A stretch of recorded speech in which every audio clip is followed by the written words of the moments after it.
Hello, Professor Christen Argueta. Thank you so much for joining us here on the Garland School of Social Work podcast. So excited to get to know you. Thanks for being here.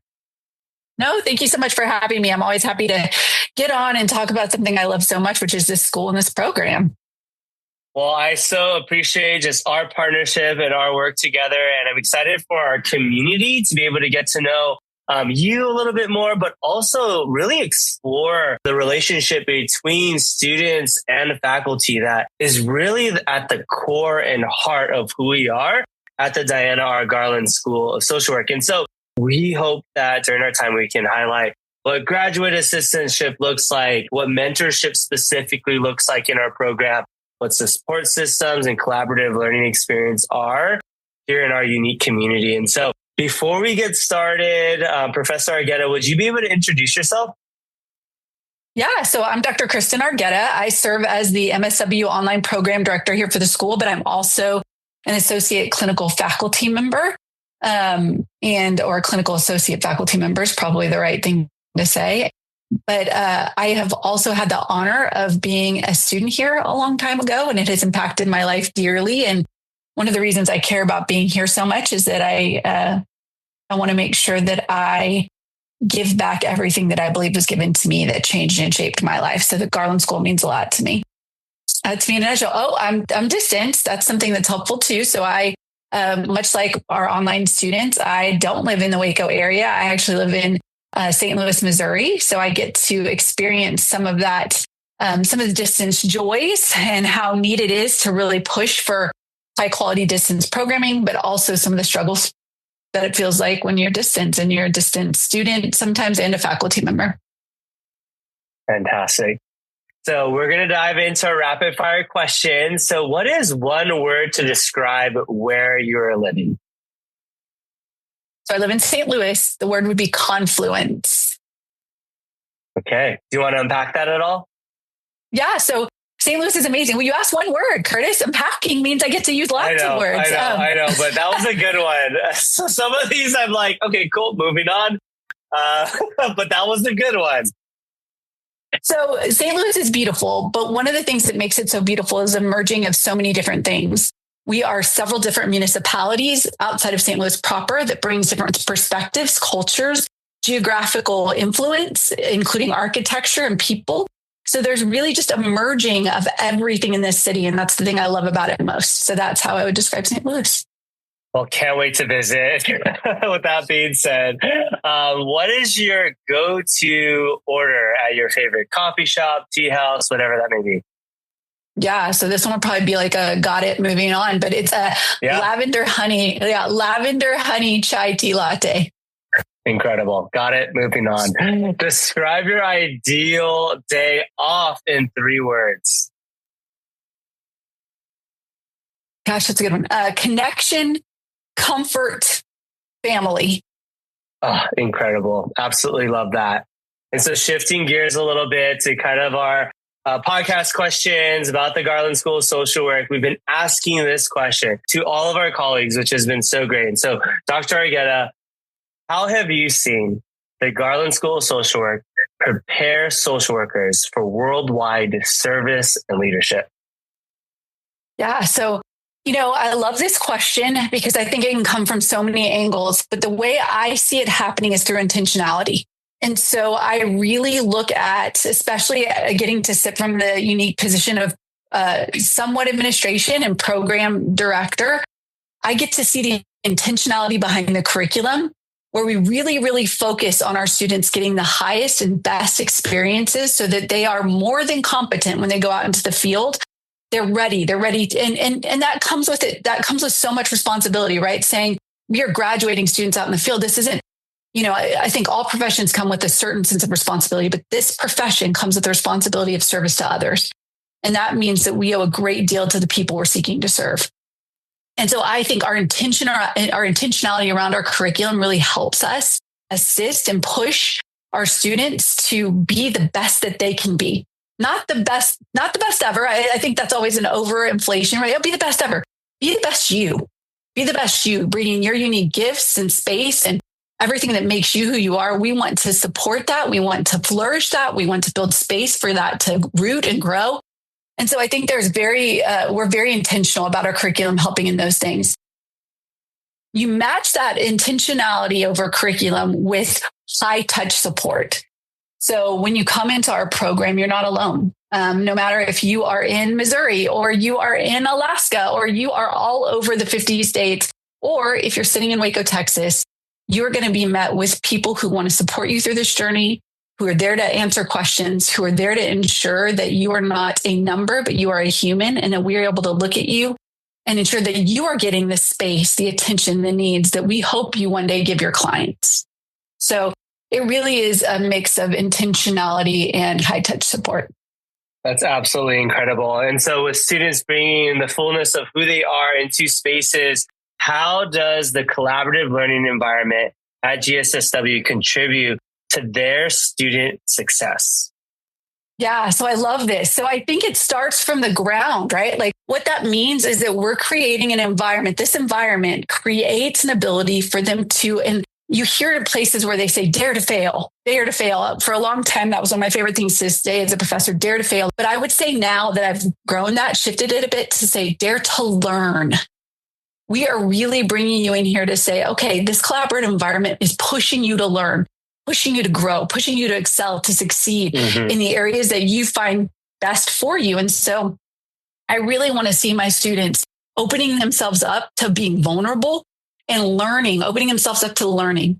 What do they have to gain from this program? This isn't just a program you come in and you say, here, I'm going to slap you with a diploma.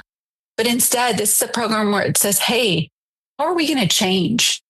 How are we going to change? How are we going to grow? How are we going to root? How are we going to do all the things that it takes to become a realized self and then to give that space to someone else? So I think that's what this collaborative learning environment does, is it says, okay, we're providing you an opportunity to dare to learn.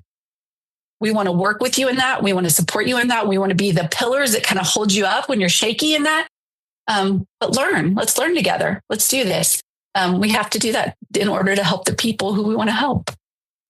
Yeah, I love that. Dr. Argueta, just the opportunity to spend time with you and the fact that students get to be in the classroom with, just a remarkable faculty, not just dedicated to Carnegie One research, the top tier research in higher education, but also this, what we love to say are the high touch relationships that faculty and students get to have with not just their faculty, but also those who support them, their student success team.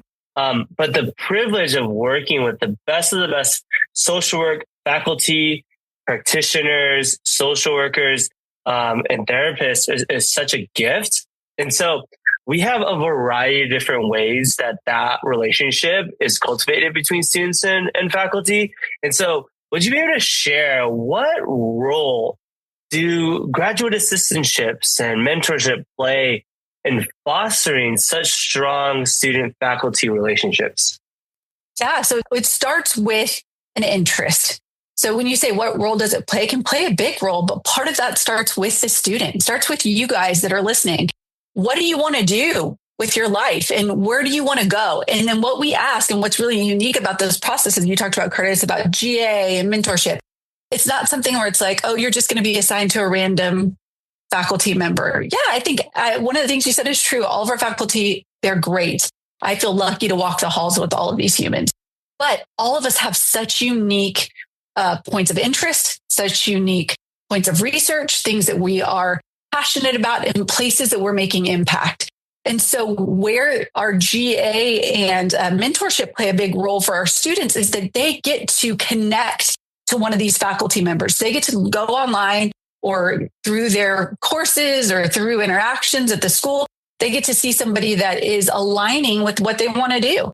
And they get to say, hey, I have an interest here. And in their application process, they get to say, I'd like to apply with XYZ faculty, or I'd like to have mentorship with XYZ faculty. That again ensures everything that we were saying before about this being really about this student's particular journey, because now they're not just having a GA relationship with someone who is doing something they're not interested in. But instead, when people choose, for instance, they say, I want to work with Arugeta as her graduate assistant, then I actually meet with them and say, okay, hey, what drew you to work with me? And they'll say, oh, I like this type of research, or I want to work in, program development and strategic planning. And I'll be like, okay.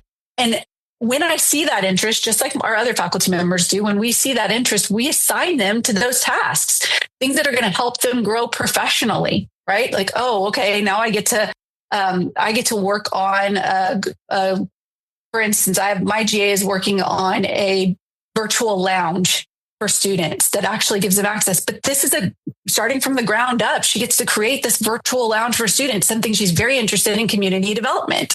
So we get to make it very tailored to our students, and that's what makes it so wonderful. But it starts with them because they get to say, this is what I'm interested in.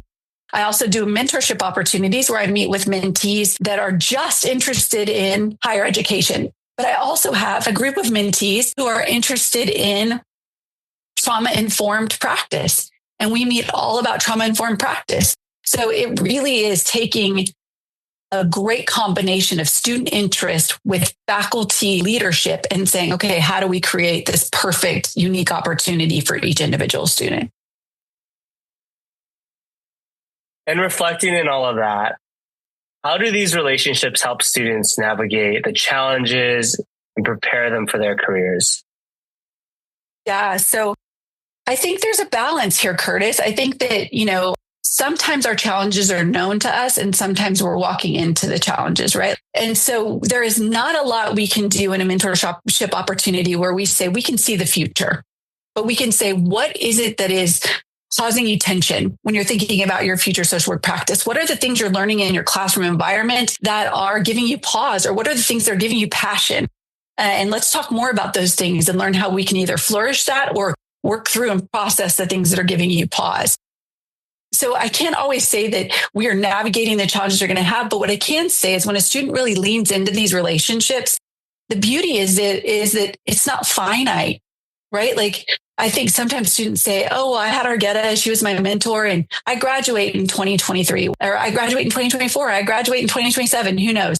But the really neat thing about it is some of the mentorship relationships that I've made and the GA relationships that I've made, I still love to assist and help in their ongoing life. So I have students who will call me after they've graduated and say, hey, Arugeta, I have a question for you. This is what's going on. And I'll say, okay, let's talk about it. Let's talk through it. So I think these relationships get to be as fervent and as important and put to the forefront as you want them to be.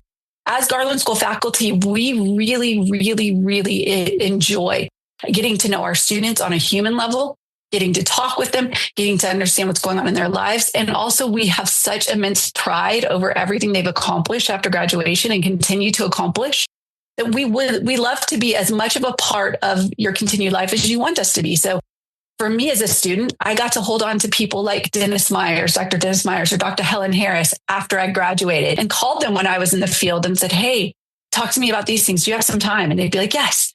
And I hope to continue that as a faculty member for students who might have that connection with me.